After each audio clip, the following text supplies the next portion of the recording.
আসসালামু আলাইকুম, আমি মুজিবুর রহমান। আপনাদের সবাই স্বাগত জানাচ্ছি আজকের নতুন ভিডিওতে। আজকে আমরা দেখব চ্যাট জিটিপি এবং ওভারলিপ। এই ওভারলিপ হচ্ছে একটা ওয়েবসাইট। এই চ্যাট জিটিপি এবং ওভারলিপ ইউজ করে কিভাবে আমরা খুব সহজেই 2 মিনিটে এটিএস ফ্রেন্ডলি রেজুমে বা সিভি বানাতে পারি, সেটাই আজকে দেখব। দেখুন, সবার মনে একটা প্রশ্ন আসতে পারে যে এটিএস ফ্রেন্ডলি রেজুমে বা সিভি, এটা এই এটিএস মানেটা কি? তো সেটাই আমরা আস্তে আস্তে দেখবো।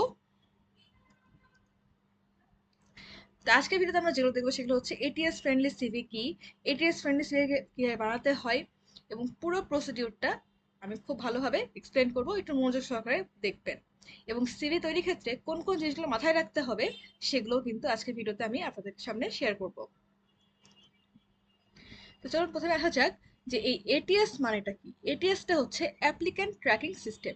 যদি সহজ কথায় বলতে চাই, এই এটিএসটা হচ্ছে এমন একটা অটোমেটেড সফটওয়্যার যেটা ইউজ করে আমাদের যে বড় বড় কোম্পানিগুলো, সেখানে কি হয়, তারা যখন একটা সার্কুলার ছাড়ে তখন কি হয়, লাখ লাখ যেই চাকরি প্রার্থী তারা ওখানে সিভি ড্রপ করে। তো এই যে একটা এইচআর টিমের পক্ষ থেকে যে লাখ লাখ সিভি যে ড্রপ হলো, এটা কি চেক করা পসিবল?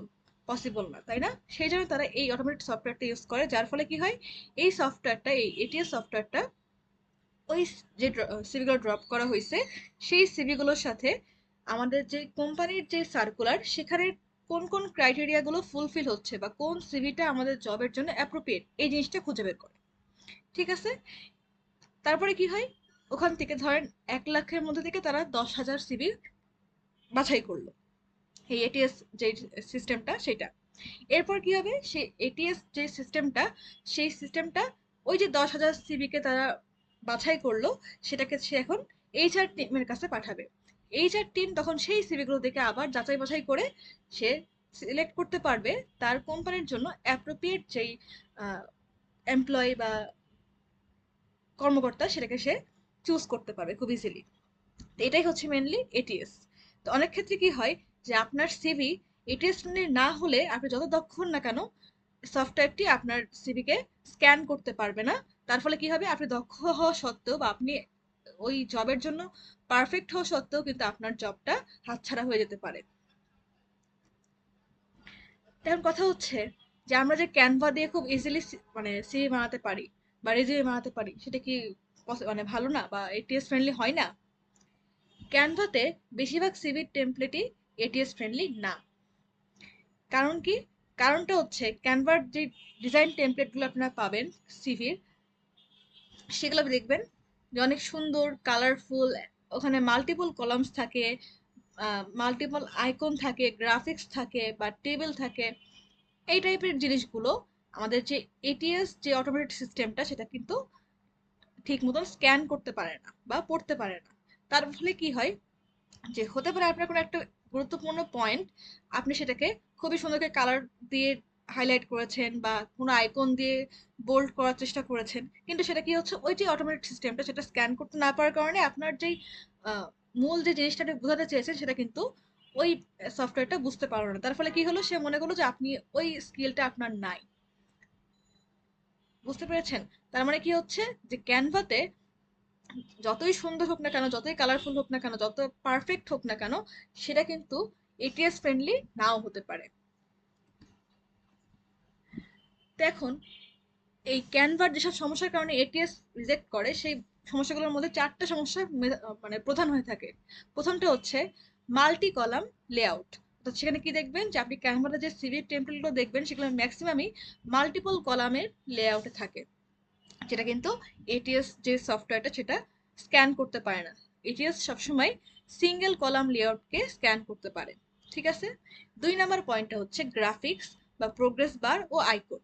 তা আপনি যদি আপনার সিভির মধ্যে কোনো ধরনের গ্রাফিক্স বা প্রোগ্রেস বার বা আইকন ইউজ করেন, সেটা কিন্তু এটিএস যে সফটওয়্যারটা সেটা স্ক্যান করতে পারে না। কোনো ধরনের টেক্সট বক্স কিন্তু এটিএস স্ক্যান করতে পারে না, বা ছবি বা ডিজাইন এলিমেন্ট, এইগুলোও কিন্তু এটিএস স্ক্যান করতে পারে না। তার কারণে সিভি মানে ক্যানভার যে সিভিগুলো আমরা ইউজ করে থাকি, সেগুলো এটিএস ফ্রেন্ডলি না হওয়ার কারণে ম্যাক্সিমাম টাইমে আমাদের মানে স্কিল থাকা সত্ত্বেও সিভিগুলো রিজেক্ট হয়ে থাকে। তাহলে এই ক্যানভা দিয়ে এটিএস ফ্রেন্ডলি সিভি তৈরি করা সম্ভব না?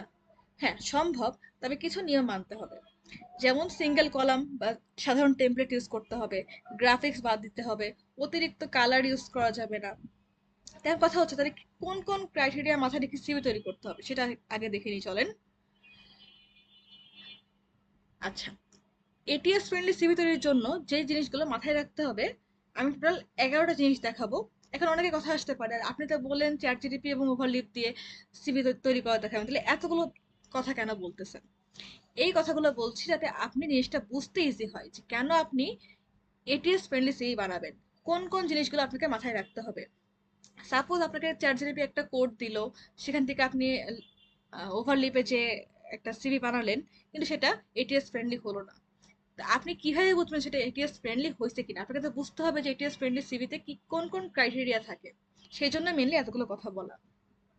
তো দেখেন, যে জিনিসগুলো মাথায় রাখতে হবে, প্রথমত নাম্বার ওয়ান, সিম্পল এবং সিঙ্গেল কলাম বা লেআউট। 2 বা 3 কলামের লেআউট সম্পূর্ণভাবে এড়িয়ে চলতে হবে। আপনাকে অবশ্যই মাথায় রাখতে হবে যে এটিএস যে ফ্রেন্ডলি সিভি গুলো সেগুলো সবসময় সিম্পল কলাম বা সিঙ্গেল কলামে হয়ে থাকে, একটা কলাম থাকবে, ওখানে মাল্টিপল কলাম থাকবে না, ঠিক আছে? ওকে, এবার আসা যাক 2 নাম্বার পয়েন্টে। 2 নাম্বার পয়েন্টটা কি? টেক্সট বক্স, টেবিল এবং গ্রাফিক্স বাদ দিন। অর্থাৎ কোনো টেক্সট বক্স, টেবিল বা শেপ ব্যবহার করবেন না, কারণ এটিএস সফটওয়্যারটা ওই টেক্সট বক্সের ভেতরে থাকা লেখাগুলোকে স্ক্যান করতে পারে না। স্কিল যদি আপনাকে বোঝাতে হয়, সেক্ষেত্রে প্রোগ্রেস বার বা রেটিং স্টার বা আইকন বাদ দিয়ে আপনি সেখানে বুলেট পয়েন্ট ইউজ করবেন। এটা কিন্তু একটা পয়েন্ট। আপনি বুলেট পয়েন্ট ইউজ করবেন আপনার স্কিল বোঝাতে, কোনো ধরনের আইকন বা রেটিং স্টার বা প্রোগ্রেস বার এগুলো ইউজ করবেন না, এবং সেই সাথে টেক্সট বক্স ইউজ করবেন। ক্লিয়ার? 3 নাম্বার যেই ইয়েটা হচ্ছে সেটা হচ্ছে স্ট্যান্ডার্ড ফন্ট ব্যবহার করুন। এখন ফন্টের সাইজ কি হবে? ফন্টের সাইজ হবে, যদি বডি টেক্সট হয়ে থাকে তার জন্য 10 থেকে 12 এর মধ্যে রেঞ্জ হবে, 10, 11, 12 এর মধ্যে, এর বেশি বা কম হবে না। 10-এর কম হবে না, 12-এর বেশি হবে না, ঠিক আছে? আর হেডিং এর জন্য আপনি অবশ্যই 14 থেকে 16-র মধ্যে আপনার ফন্টের সাইজটা রাখার চেষ্টা করবেন। মিনিমাম 14 অথবা 15 অথবা 16-র উপরে যেন না যায়, ঠিক আছে? আচ্ছা, এখন কথা হচ্ছে কোন কোন ফন্ট ইউজ করলে ভালো হবে। সহজ এবং রিডেবল ফন্ট ইউজ করা ট্রাই করবেন, যেমন এখানে কিছু এক্সাম্পল দেওয়া আছে, Arial, Calibri, Times New Roman and etcetera. যে ফন্টগুলো খুব মানে আই ক্যাচিং বা সহজ, খুব প্যাচ গোছ নাই, সেই টাইপের ফন্টগুলোকে ইউজ করার ট্রাই করবেন। 4 নাম্বার ধাপটা হচ্ছে স্ট্যান্ডার্ড সেকশন হেডিং। আপনি যে সিভি বানাচ্ছেন সেখানে সেকশনটা যাতে স্ট্যান্ডার্ড থাকে বা সেকশন হেডিংটা যাতে স্ট্যান্ডার্ড থাকে সেটাকে মাথায় রাখবেন। পেঁচানো হেডিং দিবেন না, যেমন মাই জার্নি বা হোয়াট আই ডু এরকম টাইপের হেডিং দিবেন না। হেডিংটাকে একদম স্পেসিফাইজ করে দিবেন, যেমন কি ওয়ার্কিং এক্সপিরিয়েন্স হতে পারে, বা প্রফেশনাল এক্সপিরিয়েন্স বলে আপনি আপনার প্রফেশনাল এক্সপিরিয়েন্স লিখতে পারেন। এডুকেশন বলে আপনি আপনার এডুকেশনাল যে ইনস্টিটিউশনগুলো থেকে পাশ করেছেন, কত সালে পাশ করেছেন সেগুলো দিতে পারেন। স্কিলস বা টেকনিক্যাল স্কিলস এই যেরকমভাবে নির্দিষ্ট করে বলে দিবেন, তারপরে সেখানে আপনার স্কিলগুলো লিখবেন। ক্লিয়ার? এরপর হচ্ছে সঠিক কিওয়ার্ড ব্যবহার। যেই পদের জন্য আপনি অ্যাপ্লাই করছেন সেই পদের জব ডেসক্রিপশনটাকে ভালো করে পড়বেন। ওই যে সার্কুলারটা, সেখানে যে টেকনিক্যাল স্কিল বা টুল বা প্রয়োজনীয় কিওয়ার্ডগুলো আপনার সিভি স্কিল এবং ওয়ার্কিং এক্সপিরিয়েন্সের মানে হু মিলসে বা সামঞ্জস্য হচ্ছে, সেগুলো শুধুমাত্র ব্যবহার করবেন। যেমন এমন না যে আপনার অনেকগুলো স্কিল আছে, বাট সেগুলো একটাও কিন্তু জব ডেসক্রিপশনের সঙ্গে মিললো না, তাহলে কিন্তু হবে না। আপনাকে দেখতে হবে যে সার্কুলারটাতে কি কি স্কিল চাওয়া হয়েছে, সেই স্কিলগুলো আপনার মধ্যে আছে কিনা। যদি থাকে সেই স্কিলগুলো অবশ্যই সেখানে মেনশন করবেন আপনার সিভিতে। এর বাইরে যদি আপনার কোনো স্কিল থাকে সেটাকে অ্যাড করতে পারেন, কিন্তু ডেসক্রিপশনে একটা স্কিল আছে, সেই স্কিলটা আপনার যাতে থাকে সেটা এনশিওর করতে হবে। আচ্ছা, এরপর হচ্ছে সংখ্যা বা মেজারেবল রেজাল্ট। ধরেন আপনি একটা কাজ করেছেন এবং সেখানে একটা সাফল্য অর্জিত হয়েছে। যেমন ধরেন আপনি কোনো একটা সিস্টেমের পারফরমেন্সকে ইমপ্রুভ করেছেন, তো জাস্ট আপনি এভাবে লিখলেন যে ইমপ্রুভ সিস্টেম পারফরমেন্স। এইভাবে না লিখে আপনি স্পেসিফাইজ করে লিখুন যে আপনি কোন পার্টটুকুতে তা আপনি ইমপ্রুভ করেছেন। সেটা কেমন হতে পারে, যে যেমন ধরেন আমি একটা এক্সাম্পল হিসেবে দিয়েছি এখানে, যে অপটিমাইজ ব্যাকএন্ড সিস্টেমকে আমি অপটিমাইজ করেছি এবং সেখানে ল্যাটেন্সিকে আমি 25% রিডিউস করেছি। এই যে দেখেন, পার্সেন্টেজ আকারে কিন্তু আমি এখানে বলে দিয়েছি যে আমি কোন পোর্শনটুকু সিস্টেমের পারফরমেন্সকে ইমপ্রুভ করেছি। এরকম ভাবে আপনাকে স্পেসিফাইজ করে সুন্দর করে বুঝিয়ে বলতে হবে। এটা কিন্তু একটা এক্সাম্পল ছিল, আপনি আপনার মতন করে বুঝিয়ে বলবেন। আচ্ছা, সঠিক বুলেট পয়েন্ট এবং ফরম্যাটিং। কাজের অভিজ্ঞতা বা প্রজেক্ট, আপনি যে প্রজেক্টে কাজ করেছেন বা আপনার সিভিতে যে প্রজেক্ট বা ওয়ার্কিং এক্সপিরিয়েন্স যেটা যাচ্ছেন সেটাকে দীর্ঘ প্যারাগ্রাফ আকারে না লিখে 3-4টা পরিষ্কার বুলেট পয়েন্ট ব্যবহার করে লিখুন, এতে জিনিসটা আই ক্যাচি হবে। আচ্ছা, এরপর হচ্ছে যোগাযোগের তথ্য সঠিকভাবে দেওয়া। আপনার নাম, ফোন নাম্বার, ইমেল, লিঙ্কডইন প্রোফাইলের লিংক, গিটহাব বা পোর্টফোলিওর লিংক সিভির একদম উপরে রাখবেন। তবে এখানে একটা সতর্কতা আছে, সেই সতর্কতাটা কি, যে সিভির হেডার এবং ফুটার অংশে আপনার যোগাযোগের কোনো তথ্য দিবেন না, কারণ এটিএস সফটওয়্যার হেডার ফুটারে কোনো লেখা স্ক্যান করতে পারে না। এটা কিন্তু একটা পয়েন্ট। আপনাকে বলা হয়েছে যে আপনার নাম, ফোন নাম্বার, ইমেল, লিঙ্কডইন প্রোফাইলের লিংক, গিটহাবে বা পোর্টফোলিও লিংক এগুলো সব উপরে দেওয়ার জন্য, বাট সেটা কিন্তু কখনোই আমাদের হেডার বা ফুটার অংশের মধ্যে যেন না চাই, সেটা মাথায় রাখবেন, কারণ সেটা এটিএস যে সফটওয়্যারটা সেটা কিন্তু স্ক্যান করতে পারে না। তাহলে আপনার যে ইমেলটা বা আপনার ফোন নাম্বারটা তারা কিন্তু স্ক্যান করতে পারবে না, তাহলে আপনার সঙ্গে যোগাযোগ করবে কিভাবে, এটা কিন্তু মাথায় রাখবেন। আচ্ছা, এরপর হচ্ছে 9 নাম্বারটা, যে ছবি বাদ দেওয়া, তবে নির্দিষ্ট ক্ষেত্র ছাড়া। তাহলে সাধারণত আইটি বা কর্পোরেট সিভিতে ছবি দেওয়ার প্রয়োজন হয় না, তবে আপনি জব ডেসক্রিপশন ভালো করে পড়বেন। যদি বলা থাকে যে সিভির সাথে ছবি অ্যাটাচ করুন বা ছবি অবশ্যই যাতে সিভি থাকে, সেই ক্ষেত্রে আপনি সিভিতে ছবি অ্যাড করবেন। তাছাড়া কিন্তু আপনার ছবি দেওয়ার প্রয়োজন নাই, কারণ এটিএস যে সফটওয়্যারটা সেটা কিন্তু ছবিকে স্ক্যান করতে পারে না, কারণ আমি প্রথমে বলছিলাম যে কোনো গ্রাফিক্স স্ক্যান হয় না। আচ্ছা, 10 নাম্বার যেই পয়েন্টটা সেটা হচ্ছে সঠিক ফাইল ফরম্যাট। সিভি সবসময় ডক্স ফরম্যাটে সেভ করবেন অথবা প্লেন পিডিএফ ফরম্যাটে সেভ করবেন, এর বাইরে অন্য কোনো ফরম্যাটে সেভ করবেন না। আচ্ছা, সিভিতে কালার ব্যবহার, সিভিতে সর্বোচ্চ 2টা বা সর্বোচ্চ 3টা কালার ব্যবহার করা উচিত। সেরকম সে কালারগুলো কি হতে পারে, প্রাইমারি কালার হিসেবে ব্ল্যাক বা ডার্ক গ্রে ইউজ করতে পারেন, সেটা হচ্ছে বডি টেক্সটের জন্য। আর সেকেন্ডারি কালার হিসেবে আপনি গাঢ় নীল, গাঢ় সবুজ বা বার্গান্ডি কালার ইউজ করতে পারেন, যেগুলো হচ্ছে হেডিং, বা যেমন হেডিং বলতে কি বোঝায়, যে আপনার ওয়ার্কিং এক্সপিরিয়েন্স, আপনি আপনার এক্সপিরিয়েন্স লিখছেন, তো ওয়ার্কিং এক্সপিরিয়েন্স একটা হেডিং না, ওটাকে আপনি এই গাঢ় নীল, গাঢ় সবুজ বা বার্গান্ডি কালার ইউজ করতে পারেন। এডুকেশনটা আপনার একটা হেডিং, এটাকে আপনি এরকম কোন একটা সেকেন্ডারি কালার দিয়ে ইউজ করতে পারেন, অথবা সেকশনকে বা ডিভাইডার লাইনকে আপনি এই সেকেন্ডারি কালার দিয়ে আলাদা করতে পারেন। তবে যেসব রংগুলো আপনি একদমই ইউজ করবেন না আপনার সিভিতে, সেগুলো হচ্ছে লাল, হলুদ, গোলাপি, নিয়ন বা খুব উজ্জ্বল রং, কোনো রং সিভিতে ইউজ করবেন না। তা আশা করি সিভি তৈরির ক্ষেত্রে কোন কোন জিনিসগুলো মাথায় রাখতে হবে এটিএস ফ্রেন্ডলি করার ক্ষেত্রে, সেটা আপনারা খুব ইজিলি বুঝতে পেরেছেন। আচ্ছা, এতক্ষণ তো অনেক বক বক করলাম, মনে হয় আপনারা বোর হয়ে গেছেন। তা আসেন, তো এখন আমরা দেখি যে কিভাবে চ্যাট জিটিপি ইউজ করে আমরা এই ওভারলিপ কোড নিয়ে একটা সিভি তৈরি করতে পারি এটিএস ফ্রেন্ডলি। তো প্রথমে আমরা চলে যাচ্ছি আমাদের ক্রোম ব্রাউজারে, চ্যাট জিটিপি যেই ইয়েটা সেখানে চলে আসলাম, ইন্টারফেসটা।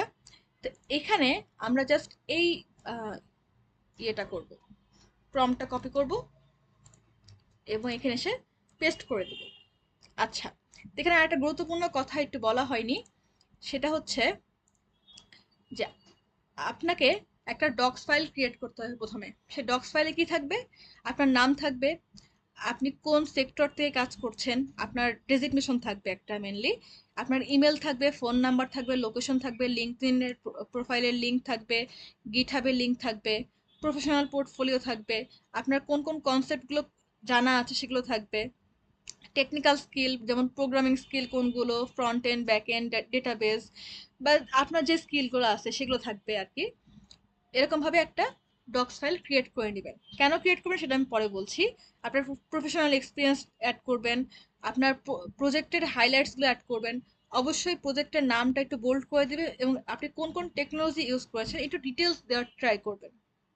দেখেন আমি যেরকম এই প্রজেক্টটার জন্য এই টেকনোলজিগুলো ইউজ করেছি, আবার এই প্রজেক্টের জন্য এই টেকনোলজি ইউজ করেছি, এরকমভাবে একটু ডিটেলস দেওয়ার ট্রাই করবেন। এরপর আপনার এডুকেশন দিবেন, আপনি কোথা থেকে পড়াশোনা করেছেন, কি পড়াশোনা করেছেন সেগুলো আর কি। এরপর আপনার সফট স্কিল, ল্যাঙ্গুয়েজ যেগুলো থাকে আর কি, ক্যারিয়ার অবজেক্টিভ, যদি রেফারেন্স থাকে সেক্ষেত্রে রেফারেন্স, এরকমভাবে একটা আপনি ডক্স ফাইল ক্রিয়েট করে নেবেন। আপনার যত ইনফরমেশন এখানে ইনক্লুড করার প্রয়োজন সেগুলো নিয়ে নেবেন, ঠিক আছে, করে এটাকে সেভ করে নেবেন। আচ্ছা, এখন কাজটা কি, এই যে আমরা চ্যাট জিটিপিতে এই যে প্রম্পটটা দিলাম, যে এই যে please generate an ATS friendly professional software engineer CV, software ইঞ্জিনিয়ারিংকে আপনি যদি অন্য কোনো ক্ষেত্র হয়ে থাকে সেক্ষেত্রে সেটা ইউজ করবেন, বা যে কোনো আপনার কাজের যে সেক্টরটা সেটা ইউজ করবেন। ফর ফলোইং ক্যান্ডিডেট প্রোফাইল, অর্থাৎ আমরা যে প্রোফাইলটা ক্রিয়েট করেছি সেটা একটু অ্যাড করে দিই। এই যে আমাদের যে সিভির যে ইনফরমেশনটা আর কি, এই যে ডক্স ফাইলটা আমরা ক্রিয়েট করেছিলাম এটাই জাস্ট এখানে অ্যাড করে দিলাম চ্যাট জিটিপিতে। ক্লিয়ার? এতে করে তারা রিড করতে ইজি হবে যে আমি কোন কোন জিনিসগুলো দিয়েছি, তারা সেক্ষেত্রে সেভাবে কোড আমাদেরকে দিয়ে দিবে। এখানে আমাদেরকে স্ট্যান্ডার্ড হেডিং, স্ট্যান্ডার্ড ফন্ট এবং বুলেট পয়েন্ট ইউজ করতে বলা হয়েছে, এবং আমাদের যে ক্যান্ডিডেট নাম, সেকশন, টাইটেল, ডিভাইডার, লাইন এগুলোকে নেভি ব্লু করতে বলা হয়েছে। আপনি চাইলে অন্য যে কোনো কালার ইউজ করতে পারেন, গাঢ় সবুজ বা বারগান্ডি কালার ইউজ করতে পারেন, এবং ডার্ক ব্ল্যাক হিসেবে বডি টেক্সট যে কন্টেন্টগুলো সেগুলোকে ইউজ করতে বলা হয়েছে। ক্লিয়ার? এরপরে কাজটা কি? এরপরে কাজ হচ্ছে যে এনশিওর সবগুলো কাজ আমাদের স্ট্রাকচার অনুযায়ী কিওয়ার্ডগুলো থাকবে, এবং এখানে একটা ল্যাটেক্স কোড জেনারেট করতে বলা হয়েছে। আচ্ছা, একটু টাইম নিচ্ছে। এই যে ডকুমেন্ট এখানে হয়ে গেছে নেওয়া। এখন আমি এই ল্যাটেক্স কোডটা জেনারেট করার জন্য এটাকে প্রম্পটটাকে সেন্ড করে দিলাম। এখন জাস্ট একটু ওয়েট করব, তারপরে দেখবেন আমাদেরকে কোড দিচ্ছে। আচ্ছা, যদি কোড না দেয় তাহলে আরেকবার একটু বলবো যে গিভ মি ল্যাটেক্স কোড। আচ্ছা, একবার না দিলে সমস্যা নেই, আপনি আরেকবার যদি চান তাহলে সেক্ষেত্রে আপনাকে দিবে।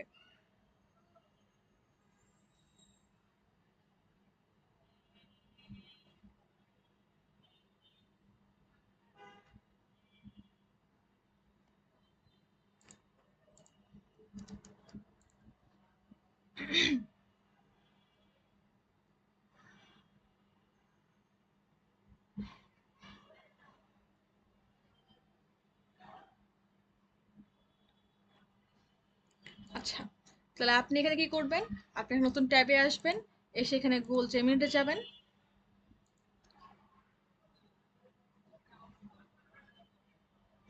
ওকে, আমি জেমিনিতে গেলাম।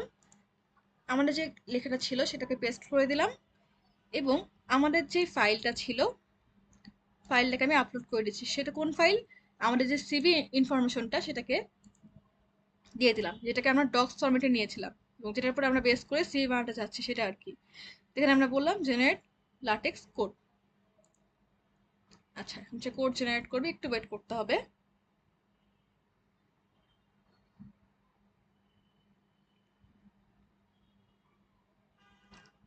জাস্ট একটু ওয়েট করি।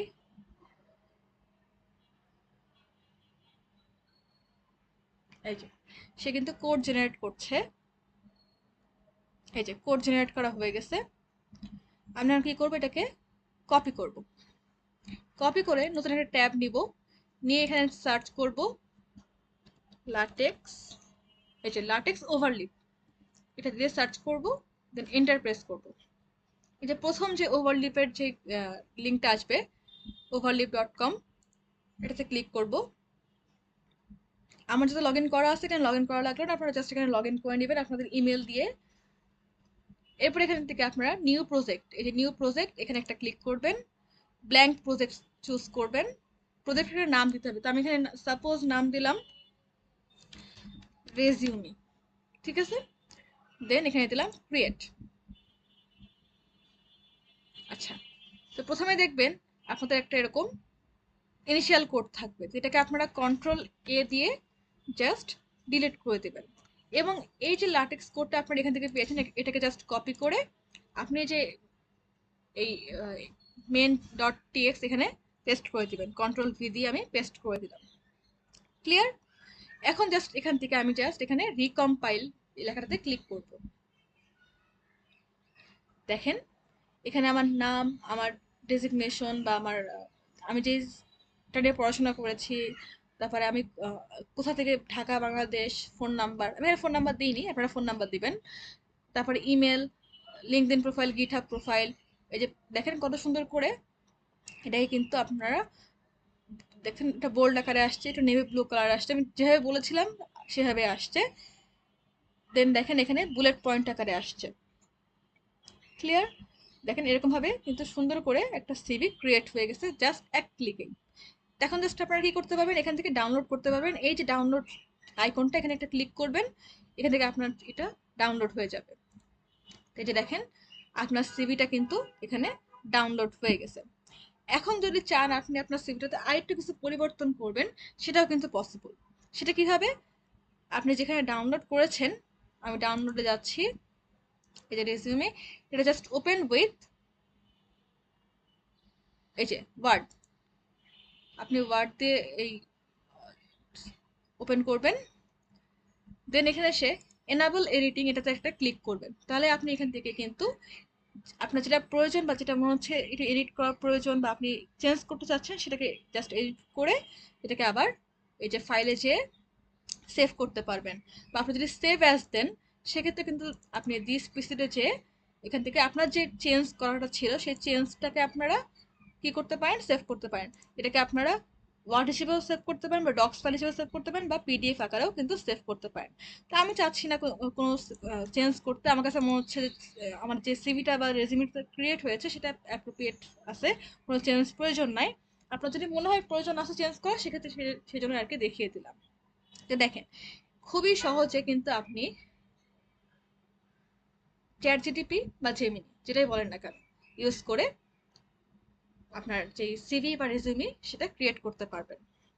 বা অন্য যে কোনো এআই কে দিলেও কিন্তু আপনার লাটেক্স কোডটা তৈরি করে দিবে।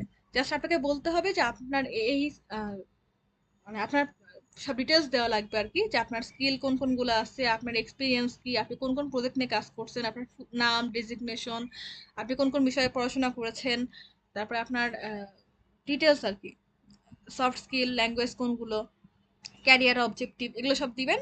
দেওয়ার পরে বলবেন যে আমি হচ্ছে এই এটাকে চাচ্ছি যে এটিএস ফ্রেন্ডলি একটা সিভি বানাতে। এটাকে আপনি বাংলিশে লিখলেও হবে, কোনো সমস্যা নাই। জাস্ট বলবেন যে আমাকে লাটেক্স কোড দাও। তো চ্যাট জিটিপি মাঝে মাঝে এরকম সমস্যা করে, যেমনটা দেখলেন যেখানে কোড দিচ্ছিল না। সেক্ষেত্রে আমি কি করলাম, আমি এখানে জেমিনিতে চলে আসলাম। জেমিনিতে আসার পরে এখানে দেখেন কোডটা দিয়ে দিচ্ছে। যেই ইয়েতেই হোক না কেন, জেমিনি হোক বা চ্যাট জিটিপি হোক, এআই তো আপনি এআই কে দিয়ে কোড জেনারেট করবেন। দেন সেখান থেকে এই ওভারলি যেই প্ল্যাটফর্মটা, সেখান থেকে কোডটাকে জাস্ট পেস্ট করে রিকম্পাইল করলে আপনার সিভি কিন্তু জেনারেট হয়ে যাচ্ছে খুব ইজিলি। সেখান থেকে আপনারা ডাউনলোড করে নিতে পারেন পিডিএফ ফরম্যাটে। সেটাকে আপনারা সেভ অ্যাজ দিয়ে ওয়ার্ড ফরম্যাটেও নিতে পারেন। তো হোপফুলি আপনারা এই সিভি তৈরির প্রসেসটা বুঝতে পেরেছেন। তো আপনার কাছে সিভি তৈরির যে প্রসেসটা সেটা কেমন লেগেছে আমাকে অবশ্যই জানাবেন, এবং যদি একটু উপকার হয়ে থাকে আমাকে সেটা জানাতে ভুলবেন না। তো হোপফুলি ভিডিওটা ভালো লাগছে, যদি ভালো লেগে থাকে চ্যানেলটি অবশ্যই সাবস্ক্রাইব করবেন, ভিডিওতে লাইক করবেন, কমেন্ট করবেন, শেয়ার করবেন। পরবর্তীতে এরকম অন্য কোনো ভিডিও নিয়ে আপনাদের সামনে আবার হাজির হয়ে যাব। আজকের মতন আমি এখানে বিদায় নিচ্ছি। আল্লাহ হাফেজ।